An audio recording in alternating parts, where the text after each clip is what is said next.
Previously, all of us in crypto kind of seemed to have a sense that the current administration was somehow not too in favor of crypto. It turns out that was all incorrect. The White House released the president's economic report today that had a whole chapter on crypto showing that actually they strongly hate crypto and are straight trying to murder it. This is all happening while banks are failing, crypto is rallying, and Balaji is telling everyone to make for the crypto lifeboats or stick with the government assets where you'll get to fed around and find out. Ready? Let's go.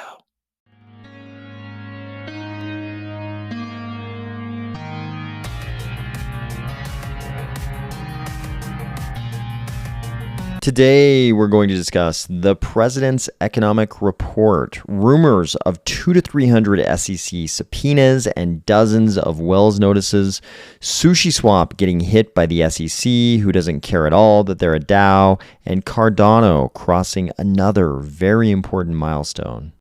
If you immediately noticed the freakishly gigantic pencil in the bottom right of this image, or if you're finding value in these videos each weekday, please consider delegating to the Army of Spies stake pool, ticker AOS. Balaji is still rolling hard. Here are his latest posts. He is definitely not fading quietly into the night with his $1 million bets. He says the infinite money is here. How we got here is a matter for history. The question is how to get out. Fed is launching their CBDC in July. Obviously, he's referencing the Fed Now launch date, which the Fed, I think, is very much denying is a central bank digital currency. And I'll show you in just a second how the White House is basically differentiating between those two as well. He says you have about 90 days to exit. After that, you're trapped in a devalued digital dollar. It'll be digital lockdown or Bitcoin independence.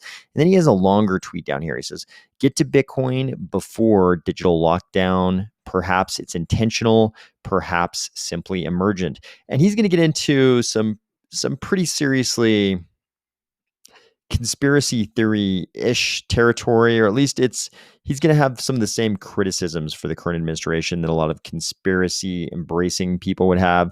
But he basically says, just imagine wage, price, and capital controls down to the individual level for those still trapped in the dollar system. Your devalued dollars become video game points, and the same Fed that crashed the economy becomes the system administrator. You're a guinea pig for crazy Keynesians. That's game over, as in China, political dissent wouldn't just mean cancellation. It would mean unbanking, and it wouldn't just be PayPal freezing accounts. It'd be some bureaucrat at the Fed. I recognize that many people think something like this couldn't happen in the West. So if you trust the U.S. establishment completely on everything, ignore me and put your funds in treasuries. But if you have a hint of doubt, just think about all the lies. And here's the part that is going to seem a little crazier. NSA surveillance, Iraq WMDs, the 2008 financial crisis, the last 10 years of media whoppers, the claim that masks don't work before they do, the denial of inflation, all the lies that got us here. And think about the last 5 years of canceling, deplatforming, freezing, and unbanking. With all that, you sure that you want to trust the U.S. establishment with all your money, 100% of it, when their banks are collapsing left and right, when they are blaming depositors for bank collapses after the central bank caused the failures and the regulators abetted the cover-up? If you do, fed around and find out. If not, get to Bitcoin before they lock you in. So you can tell Balaji is not what you call a fan of the current administration. And his rhetoric is almost so extreme that I think a lot of people would look at this and just say, okay, this is a guy who's embracing all the most extreme forms of criticism of everything that's happened in the US over the last, 20 years, basically.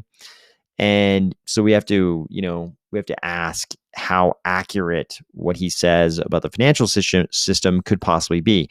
But I think one thing he is very correct about is that the White House definitely hates crypto. And they are, in fact, launching the Fed Now service in July. To the extent that that looks like a CBDC to you versus what the Biden administration says it is, I'll let you be the judge of that.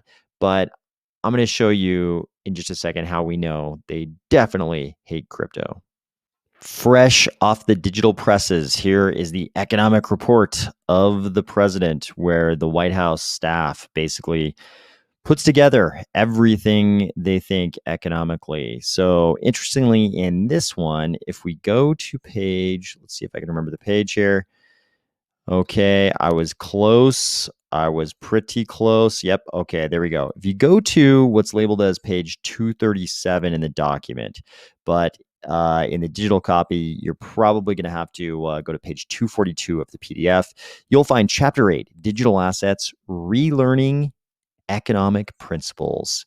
Can you feel the arrogance? A bunch of White House staffers are letting all of us know in crypto that because of digital assets, a whole bunch of people, namely us, have to relearn economic principles that all of the wise and knowledgeable elites like them already knew. We just have to relearn these things because we're such huge idiots. So, on the very next page, and this is just the start of the chapter, but on the very next page, there's a pretty instructive paragraph here where they set us right. They let us know that our idiocy will no longer stand, and they're going to set us right and let us know what we should really be thinking about crypto. They say, this chapter primarily examines crypto assets whose proponents have been relearning the lessons from previous financial crises the hard way. In addition to the decentralized custody and control of money, it has been argued that crypto assets may provide other benefits, such as improving payment systems, increasing financial inclusion, and creating mechanisms for the distribution of intellectual property and financial value that bypass intermediaries that extract value from both the provider and recipient. Looking under the hood at these arguments, however, and here's where they're going to let us know about the error in our ways, shows a more complicated picture. So far, crypto assets have brought none of these benefits. Meanwhile, the costs generated by several of their aspects, such as those for consumers, the physical environment, and the financial system, are not only substantial, but are also being accrued in the present. Indeed, crypto assets to date do not appear to offer investments with any fundamental value. You hear that? Crypto assets do not offer investments with any fundamental value. We've all just been mistaken about this whole crypto thing. There's actually no fundamental value over here whatsoever. There's nothing. We haven't done anything good at all. Nor do they act as an effective alternative to fiat money, despite the fact that we're all constantly sending each other crypto all the time as an alternative to fiat money. Improve financial inclusion. I happen to know of a lot of people around the world who ordinarily wouldn't be participating in financial transactions with people in the developed world who are doing so because of crypto, or make payments more efficient. Again, I've definitely sent crypto around the world, to the other side of the world, and it's way more efficient than any of the TradFi methods for doing the same. Instead, their innovation has been mostly about creating artificial scarcity in order to support crypto assets prices, and many of them have no fundamental value. You notice twice they told us that there is no fundamental value. That's a big talking point for this administration. Up here, they said crypto assets today do not appear to offer investments with any fundamental value. And then down here, they say, and many of them have no fundamental value. So it's before they were like, we can't find any fundamental value. And down here, it's like, nope, there is no fundamental value. They've kind of like deepened their position in just a couple of sentences. But you can tell just by this paragraph in this chapter, this White House really, really hates crypto. They would love to just completely get rid of crypto. You can tell because they're telling you crypto has no fundamental value. There's no value here. This thing should just be regulated out of existence. This is what we're dealing with, ladies and gentlemen. So for the rest of this chapter, they pretty much just talk about how much crypto sucks, the perceived appeal of crypto assets. What else we got? Claims about crypto, which they're obviously going to debunk. The reality of crypto assets, which is that they're mostly speculative investment vehicles. Let's see what else. In what other ways does crypto suck? Cryptocurrencies generally do not perform all the functions of money as effectively as sovereign money, such as the dollar. Surprise, their example is the dollar. Stablecoins can be subject to run risk. There have been limited economic benefits from DLT technology. It's so funny. Even when they're insulting us now, they used to use the phrase DLT when they were sort of like allowing there might be some permissible use for blockchains, and then they would call them blockchains when they were criticizing them. Now they just call them DLTs all the time. They cannot bring themselves to say blockchain unless they do it like down here where they're using in quotes to describe how Long Island iced tea changed its name to what did they change the name to exactly? I can't remember. Long Island blockchain or something like that. Whatever that was. Of course, a terrible example that actually has nothing to do with crypto or blockchains at all. And you notice they only sort of like relent in their criticisms of crypto and the many risks, the risks from crypto assets, when they want to move on to what they really want you to direct your attention to, what they're actually investing, where they're actually investing in the nation's digital financial infrastructure. And shocker, that's the FedNow instant payment system, which they devote several paragraphs to before immediately going into the central bank digital currency section. Their CBDC section is actually horrifyingly hilarious. They do a great job of talking about all the things that will terrify Americans about a CBDC. They start off by telling you 11 countries have launched CBDCs, and then they talk about some of the shining examples there, capping it off with saying the People's Bank of China is piloting a retail CBDC, while not even mentioning any of the horribly dystopian things that have been projected for the People's Bank of China retail CBDC, the digital yuan. Down here, they also start saying things like, a White House assessment of a potential U.S. CBDC recently noted that while a U.S. CBDC system could, in theory, be mostly permissionless from a governance standpoint, this design choice introduces a large number of technical complexities and practical limitations that strongly suggest a permissionless approach does not make sense for a system that has at least one trusted entity. This is somewhat ironic, given that this is different from an oft-cited founding principle of crypto assets like Bitcoin. They say a US CBDC would have the potential, and they actually call it a digital form of the US dollar, would have the potential to offer significant benefits. It could enable a payment system that is more efficient, provide a foundation for further technological innovation, facilitate faster cross-border transactions, and be environmentally sustainable. It could also promote financial inclusion and equity by enabling access for a broad range of consumers. A potential US CBDC could also help support other policy goals. This is the kind of language that is going to completely alienate the other side of the aisle. It, it could also promote financial inclusion and equity and support other policy goals. If you wanted to gain support for your CBDC initiative, you wouldn't suggest to the entire political spectrum that you're going to use your CBDC to help support your policy goals, including financial inclusion and equity, because I think the things that have been done so far in sort of that direction are the things that the other side of the aisle finds most objectionable. So this administration, what I can say in total, this administration, according to this chapter of their president's economic report, they very much hate cryptocurrencies. They are very much on board, though, for the FedNow instant payment system, which some people are having trouble differentiating from a CBDC, and also just straight up retail CBDCs, which they seem to be very in favor of, as long as they're not permissionless. They very much want the permissioned CBDC that has at least one trusted entity. That is the central bank. That's what they're in favor of. Crypto, oh no, permissioned one node trusted entity CBDC, oh yes, because it can support their policy goals like equity, financial inclusion, environmental sustainability, which all sound like great things on the surface, but the way that the kinds of things that have been enacted supposedly toward those goals have been the very things that have been so divisive lately.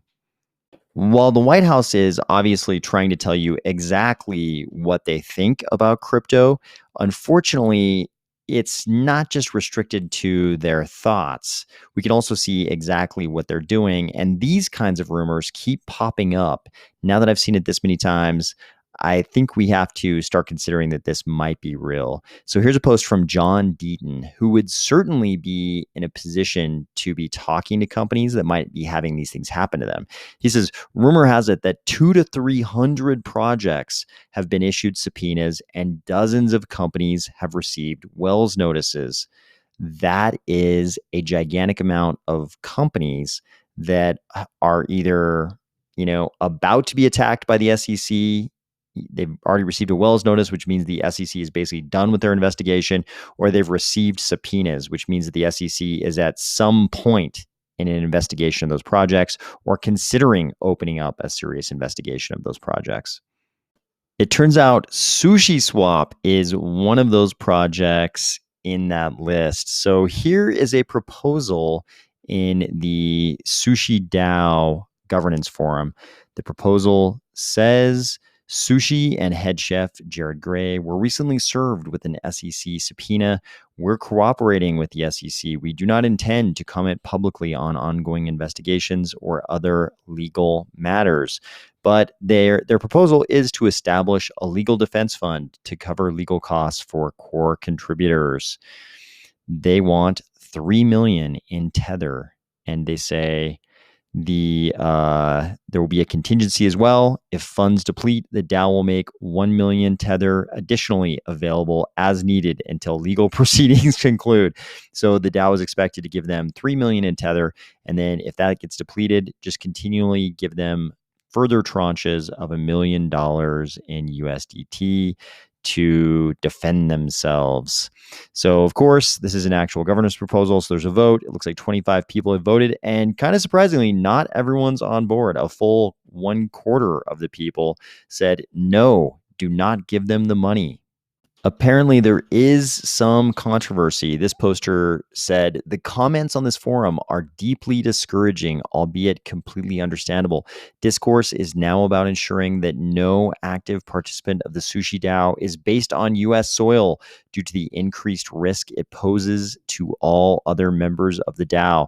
This is exactly the thing we cannot tolerate if the U.S. hopes to have a seat at the table for this burgeoning industry.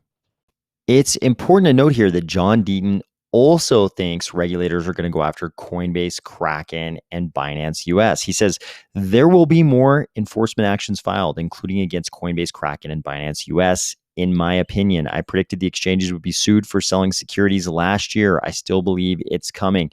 So obviously not a statement of fact. This is his opinion, his prediction of the future, but he thinks they will also go after Coinbase, Kraken, and Binance for selling securities. Let's face it, it's difficult to not say that crypto is under attack. It definitely feels that way, but good things are still happening in Cardano. Here's World Mobile letting you know they are now flying Aerostats in the US. I believe this is New Hampshire. World Mobile has Aerostats flying in New Hampshire. Man, they have come a long way since the early days when they were just sort of talking in the abstract about connecting the unconnected. Now we've got these giant balloons flying through the air, providing internet access to people on multiple continents. It's amazing to watch this project grow. Finally, Stake with Pride is letting everybody know that World Mobile is not the only thing that's still growing around here. Cardano itself is growing at an astounding pace, and we just crossed an important milestone of 4 million wallets as recorded by Aerostat.net. This is a great milestone to hit. I know it's sometimes hard to get excited about stuff like this during the bear market because it seems like nothing's happening in crypto, but this is the kind of thing that's going to put us in a great position going into the next bear cycle when we'll get all of that new adoption again. I'm excited for it. I hope you're having a great week, and I'll talk to you tomorrow.